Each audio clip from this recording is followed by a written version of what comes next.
Sir सामने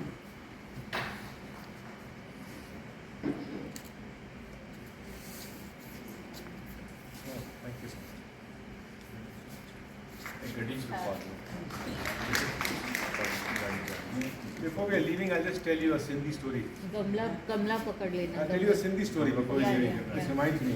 In Sindh, I've been given a lot of 24 hours. There are only 3 shifts in the day. 8 hours, 8 hours, 8 hours. And they just go on.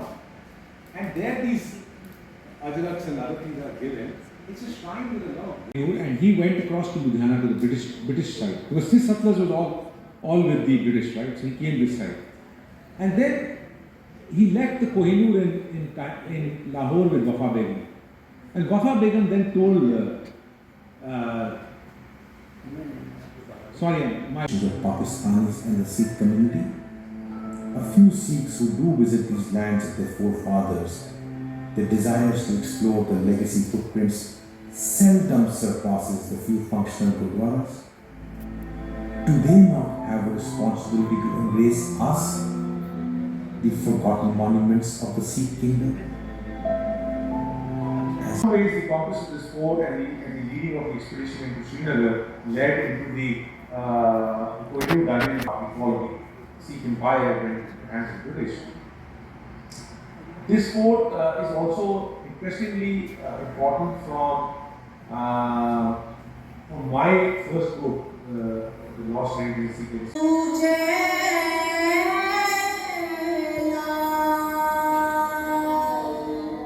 Guru Nanak is an expression of divine wisdom. Who did Guru Nanak seek as his teacher, and whose disciple was he?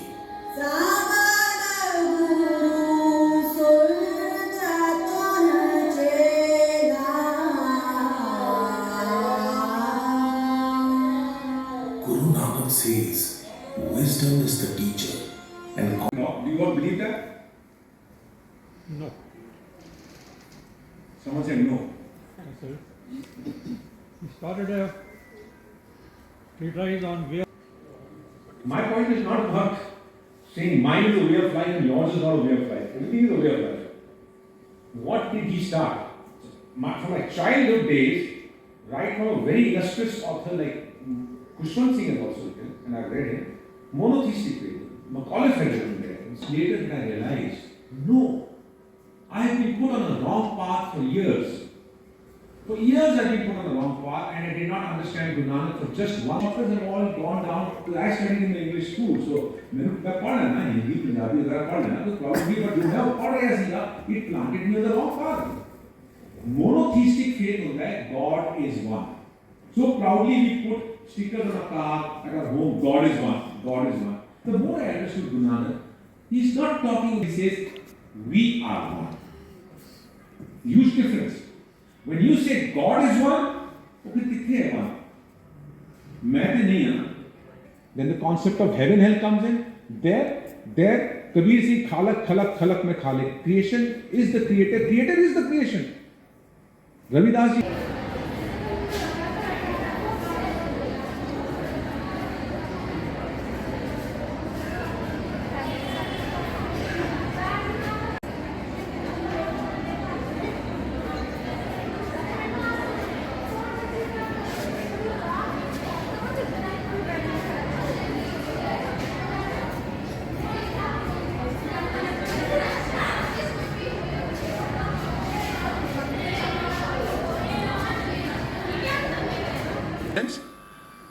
Guru Nanak, as I understood him, has never said God is one. It is about we are humanity. कोई कहता ना कि humanity is one. मैं कहता ना, Guru Nanak ये नहीं क्या Guru Nanak humanity is one. फिर वो थे जानवर नु सृष्टि नु अगर वो जगन्नाथ मंदिर अंदर कह रहे हैं आरती कर. He proposes.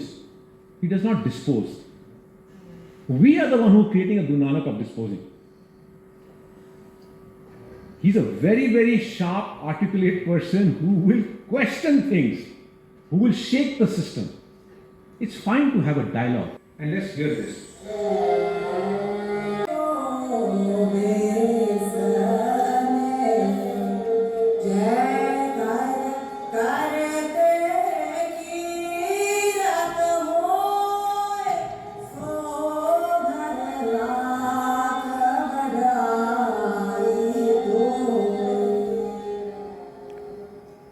open-mindedness to discuss and assimilate diverse philosophical views has historically been a unique strength of the Indic culture. Guru Nanak's acknowledgement of the six Indic philosophical systems, Sankhya, Yoga, Nyaya, Vaisesika, Mimamsa and Vedanta. When he will go to the Buddhist sites, he'll talk in their language. But when he's in this land, now he's talking about Che Ghar Che Gur Che Udesh. Because the underlying, I'm not talking about religion. Religion is a overlay of rules and regulations on philosophies. The conducts, the uppar, the rules and regulations becomes religion. I'm talking about underlying, he's talking about that. Che Ghar Che Gur Che Udesh. इस region ਦੇ ਵਿੱਚ 6 दार्श the creators, the oneness, the sifats law हो रही है. So ghar raakh udahit hoye. That philosophy to me is the greatest. Does he dispose any philosophy?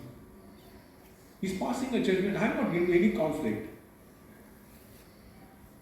Wherever you can have the sane mind of acknowledging in that philosophy the greatness of the creative spirit, I'm okay with it. That's what he's saying. These are his words. It's an Abrahamic faith.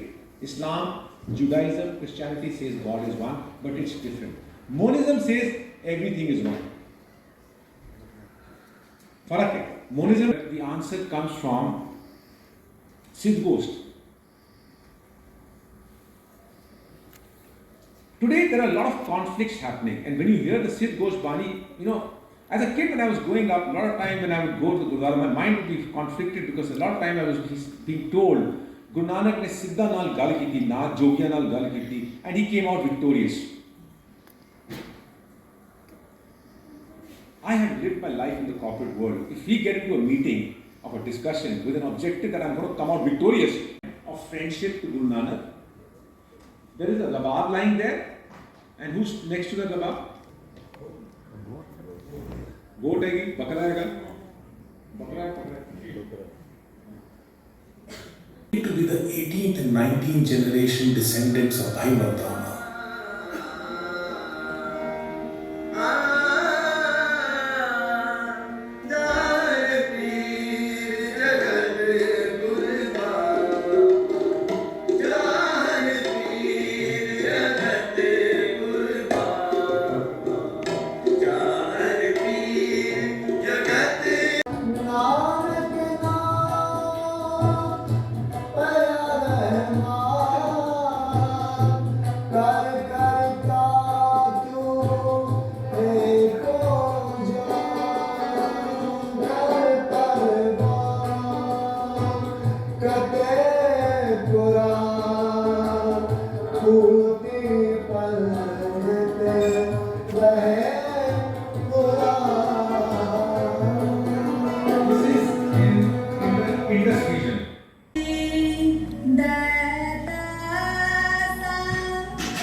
Just to summarize as we end, Gurmukh Bandhya is created by the legacy of San Nishchal Singh Ji. It's appropriate to talk about that because ये तारीख हमारी कोई divided करके हम नहीं बोल सकते कि ये सिख तारीख है. ये तारीख हमारी कलेक्टिव तारीख है. जो सिंध दरिया के जो लोग थे, पंजाब से लेके कश्मीर और सिंध और बलूचिस्तान के एरिया में, यहाँ की तारीखें मैंने मैप की हैं और मुझे ये करते हुए अब 12 साल हो गए हैं, जिसके अंदर पहले मैंने 2 किताबें की हैं, lost heritage, the Sikh legacy in Pakistan और the quest continues, lost heritage, the Sikh legacy in Pakistan. ये 2 किताबें थी जो 2014 से लेके 2017 तक का सफ़र था और 18 तक का उसके बाद पब्लिश किया था. तो इसके अंदर मुझे जो चीज़ ने खींचा वहाँ पर कि वो विरासत जो सिंध दरिया के अराउंड, जो सिंधु सिविलाइजेशन जो हमारी ये पुरानी थी 5 दरिया के और सिंध दरिया के, उसमें जो हमारी विरासत गुजरी थी, सिख एंगल से देखा जाए तो एक हमारी बड़ा ग्लोरियस चैप्टर था जहाँ for the first time son of the soil Ranjit Singh ने अपना दरबार कायम किया और वेस्टवर्ड्स पुश हुआ और जो 800 साल से जो खैबर पास के थ्रू इन्वेजन्स हो रहे थे वो रुके, तो एक बड़ा ग्लोरियस चैप्टर था। लेकिन 1947 में सब कुछ उथल पुथल होकर सब कुछ ख़त्म हो गया, पॉपुलेशन कम्युनिटीज़ इधर आ गई, यहाँ के जो मुसलमान लोग वहाँ चले गए, तो विरासतें तो सबकी इसमें ख़त्म हुई हैं। सिख विरासत तो नहीं हुई है सिर्फ, क्योंकि इसमें सिख, मुस्लिम, हिंदू, जैन सबकी विरासतें ख़त्म हुई हैं। अब इसको डॉक्यूमेंट करना बहुत इम्पॉर्टेंट है अगली पनीरी के लिए, लेकिन मैं सब काम नहीं कर सकता। मैं एक जैन लेगेसी को डॉक्यूमेंट नहीं कर सकता, क्योंकि मुझको अपने माइंड के अंदर एक जैनी बनना पड़ेगा 30 साल तक सोचने के लिए कि जैन लेगेसी कहाँ है। जो मैंने नेचुरली अपनी विरासत को स्टडी किया था उसको लेके मैंने किया। अब जैसे हिंदू लेगेसी के लिए भी अब पूरी सिख और हिंदू लेगेसी में काफ़ी सारी इंटरट्वाइंड एलिमेंट्स मिलती हैं सिंध दरिया के साइड में, तो उसको करने के लिए उस बैकग्राउंड में मैं ग्रो हुआ, तो उसमें मैंने काम ये स्टार्ट किया था। 126 शहर और गाँव में मैं गया हूँ, और जो ये डॉक्यूमेंट किया है इस किताबों में लिख दिया था। लेकिन मुझे महसूस होता है कि ये मेरे काम का सिर्फ शुरुआत था, और जो 2019 से हमने जो काम किया है वो मेरी ज़िंदगी का मकसद था, जिसमें मुझे ये महसूस हो रहा था कि कोई ऐसी एनर्जी जो है मेरे साथ काम कर रही कि जो मैं सोच रहा हूँ वो दरवाजे खुलते जा रहे हैं। तो फिर ये माइंड में ये प्रेरणा आई कि गुरु नानक साहब का जो सफ़र है, जिनको आज हमने मिथ्यास के अंदर बंद कर दिया है, एक रिलीजन के अंदर बंद कर दिया है, लेकिन गुरु नानक रिलीजन के दायरे से बहुत ऊपर है, उनका फ़लसफ़ा बहुत ऊपर है एज ए सोशल रिफॉर्मर। तो उन्होंने 22 साल जो अपना सफ़र किया था, जिसके अंदर वो अलग अलग मुल्कों में गए, अलग अलग मज़ाहिब के लोगों से बात किया उन्होंने, और उसमें एक सिर्फ सृष्टि की एकता के बारे में जो डायलॉग्स हुए हैं, उसके ऊपर आज तक किसी ने ऑडियो विजुअल डॉक्यूमेंटेशन नहीं की है। और रही बात, इवन किताबें भी लिखी गई हैं तो वो ऐसे सोर्सेज से लिखी गई हैं, लेकिन जाके विजुअली वहाँ पे उस जगह को देखना, उस साइट को देखना, उस इंटरफेथ साइट को जहाँ पे वो गुरु नानक साहब गए थे और जहाँ बातें हुई थी, उसको किसी ने आज तक डॉक्यूमेंट नहीं किया, ना तो किताबों में तो ना ही डॉक्यूमेंट्री सीरीज़ में। तो मुझे ये महसूस हुआ कि ये करना, कोशिश करना, इसको एक हमारा फ़र्ज़ बनता है। होएगा कि नहीं होएगा वो मुझे नहीं पता, क्योंकि इसमें से 70% इलाका जो है आज एक्सेस के बाहर है। तो ये हमने 2019 में ये काम शुरू किया, और फिलहाल जिसने भी अगर देखना है तो एक 24 किश्तों की धारावाहिक जो है, आपको वेबसाइट thegurunanak.com, द लगाना ज़रूरी है, thegurunanak.com पे आप चले जाइए।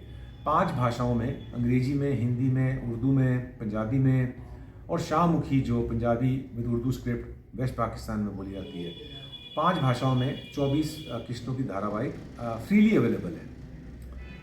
और इस डॉक्यूमेंट्री सीरीज़ को 2022 में हॉफस्ट्रा यूनिवर्सिटी न्यूयॉर्क में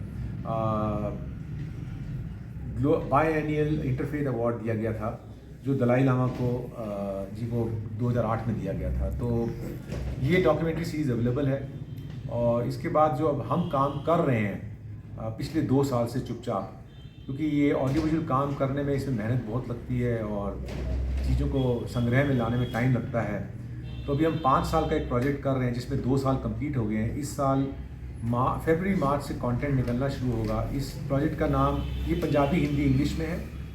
इसका हिंदी में नाम है अनेकता में एकता, और वननेस इन डाइवर्सिटी है इंग्लिश में।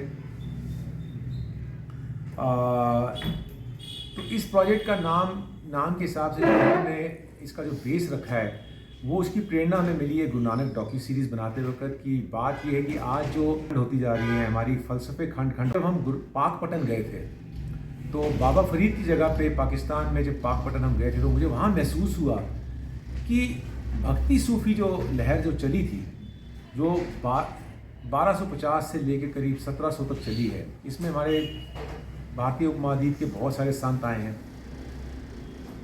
लेकिन इनमें सबसे जो पुराने संत थे, बाबा फरीद हो गए, आपके जयदेव हो गए बंगाल के, नामदेव जी हो गए महाराष्ट्र के। इन्होंने जो संग्रह बनाया, वो मुँह ज़बानी जो एक जोड़ रहे थे लोगों को भक्ति पीरियड में,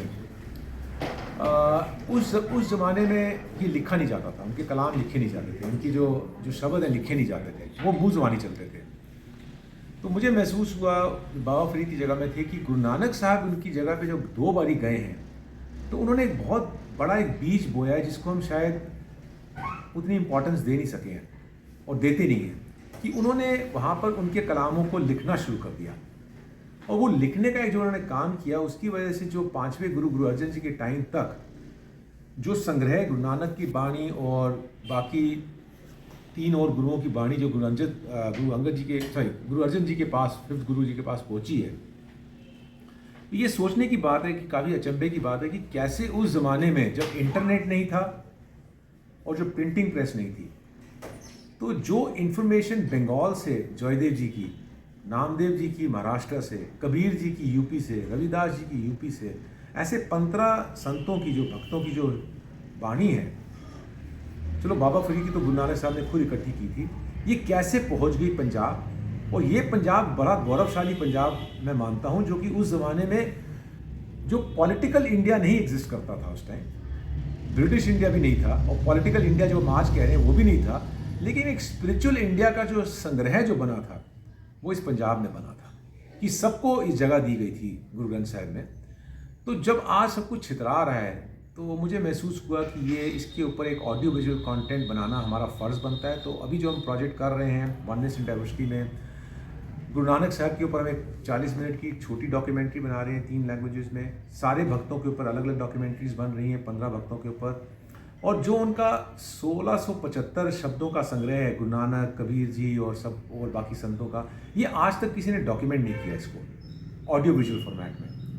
तो गुरु नानक साहब की जितनी बाणी है 930 के करीब शब्द हैं, 550 कबीर जी के हैं, आज तक किसी ने उन रागों में 100% रिकॉर्ड नहीं किया है।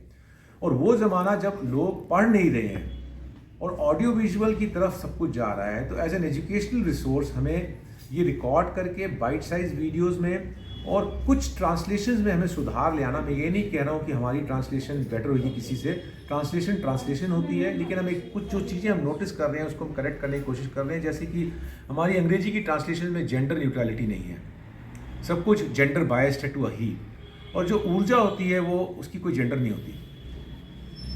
उसको अभी हम नहीं ठीक करेंगे तो 50 साल बाद जिस तरीके से दुनिया चल रही है, हमारी 50% ऑफ जो ह्यूमैनिटी है, जो फीमेल है, उसकी हम रिप्रेजेंटेशन नहीं दे रहे हैं इसके अंदर में, और गॉड को एज एम ही कॉन्सेप्ट प्रेजेंट कर रहे हैं। जब हमारे संत कह रहे हैं कि खालक खलक खलक में खाले, वो पूरी जो चीज़ क्रिएशन जो है पूरी एक ही चीज़ है, तो उसको हम उस तरीके से गॉड कॉन्सेप्ट जो बाहर है हमसे, उसको हटा के अपनी वननेस के कॉन्सेप्ट से पेश कर रहे हैं। तो ये करेक्शंस का इसको हम रीअटेम्प्ट करके जो हम बाइट साइज वीडियोज़ बना रहे हैं, हमें उम्मीद है कि जब ये कंटेंट निकलना शुरू होएगा इस साल से 3 साल तक निकलेगा, इसमें भी हम पीछे बना भी रहे हैं, और जब ये निकलना शुरू होएगा तो धीमे धीमे एजुकेशनल इंस्टीट्यूशंस इसको अडॉप्ट करना शुरू करें। और जो अगली जनरेशन जो इस तरफ नहीं जा रही है, बिकॉज इसमें कोई रिलीजन की बात नहीं है, इसमें स्पिरिचुअलिटी, इंसानियत, मॉरल वैल्यूज़, सोशल स्टडीज़ हैं ये, तो इसको अडॉप्ट करें। तो ये हमारी भारतीय सभ्यता के अंदर पंथ होते थे। ये इज़म जो है ये तो हमें ब्रिटिश ने दिया है। जो आप कह रहे हैं जैनिज़्म, बुद्धिज़्म, हिंदुइज़्म, सिखिज़्म, ये इज़म एक बाउंड्री, एक फ़लसफ़े के अराउंड, ये हमें ब्रिटिश दे के चला गया है। हमारी प्रथा के अंदर पंथ होते थे। अब आप इसको अगर यूपी में देख लें तो कबीर पंथ, रविदासी पंथ, जयदेव पंथ, दादू पंथ राजस्थान में। आप पंजाब में आ जाइए, सेवा पंथी, यहाँ आज यमुनानगर में है तो यहाँ सेवा पंथियों का बहुत जोर है, यहाँ पर बहुत प्रेजेंस है। यहाँ पर खालसा पंथ, जिसको हम कॉमनली आज सिख के साथ एसोसिएट करते हैं, ऐसे बड़े पंथ थे। पंथ और इज़म में बहुत फ़र्क होता है। अब इज़म में हम उसको डिफाइन करने जाते हैं, पंथ हमारे उसमें होता है कि एक loose collection of thought process around spiritual leader, जिसके अराउंड लोग अपनी रूहानियत को एक्सपीरियंस करते हैं, उसके अराउंड आते हैं। कभी कभी अपने आप को समझने के लिए आपको दूसरे के पर्सपेक्टिव से देखना ज़रूरी होता है। तो मुझे जो समझ में आया है कि हम तो अपनी तारीख तो पढ़ते हैं, वो हमने अपने आप लिखी है, राइट, लेकिन जो फारस के लोग थे, जो पर्शिया से आ रहे थे, वो हमारे बारे में उस ज़माने में क्या लिख रहे थे। तो जितने फारस के राइटर्स आ रहे थे वो लिखते हैं उस ज़माने में कि नानक पंथ। सिंगापुर गया था अपने बच्चों के पास, वहाँ मेरी मुलाकात हुई सरदार अमरदीप सिंह, जिन्होंने लॉस्ट लेगेसी जो हमारी है उस पर कई किताबें लिखी हैं, कई उन्होंने वीडियोस बनाए हैं, और कई मरतबा वो पाकिस्तान गए, अफ़गानिस्तान गए, इराक़ गए, जहाँ जहाँ गुरु नानक देव जी 9 मुल्कों में गए थे, उन्होंने भी अमरदीप भी सिवाय सऊदी अरेबिया, मक्का और 8 जगह में उन्होंने विज़िट किया। उन्होंने मेरे को बताया कि जो उनकी खोज थी, उन्होंने वहाँ पे जहाँ संत निश्चित सिंह जी महाराज ने संतपुरा गुरुद्वारा वहाँ बनाया था, मंडी बहाउद्दीन डिस्ट्रिक्ट सरगोदा पाकिस्तान में, वो वहाँ भी गए और वहाँ की उन्होंने मेरे को फ़ोटो भेजी और सारी उनकी हिस्ट्री भी बताई। अब हमने उनको इनवाइट किया है कि वो यमुनानगर आए, हमारे गुरु नानक गर्ल्स कॉलेज में हम सेमिनार करने को जा रहे हैं और वो आके अपने सारी खोज की तफसील में सबको बताएं। मैं चाहूँगा कि ज़्यादा से ज़्यादा लोग आएँ और इस चीज़ को उनकी बात सुने। उन्होंने एक बड़ी महत्वपूर्ण बात ये बताई कि उनको जो पाकिस्तान की सरकार ने बहुत मदद की, कई बार उनको वीज़े मिले, उनको वहाँ के जो आर्मी चीफ थे जनरल बाजवा, उनकी पर्सनल चिट्ठी आई कि आप ये लेगेसी जो है आपने खोज की है, ये तो सब मतलब गुम थी, किसी को मालूम ही नहीं था। उन्होंने महाराजा रंजीत सिंह जी ने इंडस नदी के आसपास 27 किले बनाए थे। उन्होंने सारे 27 के 27 किलों में जब वहाँ पे ढूंढे और आर्मी की मदद से वो सारे वहाँ पे देखे, खोज की। वो उन्होंने 2 किताबें लिखी हैं, द क्वेस्ट और दूसरी लिखी उन्होंने लॉस्ट लेगेसी। तो इससे आने वाले जो पीढ़ी है, भावी पीढ़ी है, उनको भी काफ़ी फ़ायदा होगा, क्योंकि भावी पीढ़ी को बहुत सी चीज़ें नहीं पता। किसी को नहीं पता ये चीज़ें जो इतनी इनकी खोज की है। मैं चाहूँगा कि ज़्यादा से ज़्यादा लोग इस चीज़ के बारे जानकारी लें, नहीं तो ये तो गुम हो जाएगी सारी लेगेसी हमारी जो बड़ी। जब पटना साहिब में 1934-35 में भूचाल आया था, तो वहाँ का जो जन्म स्थान गुरु गोबिंद सिंह जी का था वो डैमेज हो गया था। तो संत निश्चित सिंह जी महाराज पार्टीशन के पहले ही पटना साहिब चले गए थे और वहाँ की सेवा संभाल करके नया गुरुद्वारा उन्होंने बनवाया। जिस वक्त 1947 में देश का विभाजन हुआ, उस वक्त उनके भाई मेहताब सिंह और 700 और आदमी वहाँ पे मारे गए मंडी बहाउद्दीन में। और जब वो यमुनानगर संत जी आए, किसी हमारे परिवार को मिलने आए, तो हमारे परिवार वालों ने उनको प्रेरित किया कि आप अम्बाला या देहरादून नहीं, अपना डेरा जो बनाना है हमारे यमुनानगर बनाएं। और ये उन्होंने यहीं डेरा बनाया 1953 में और नाम भी वही संतपुरा रखा।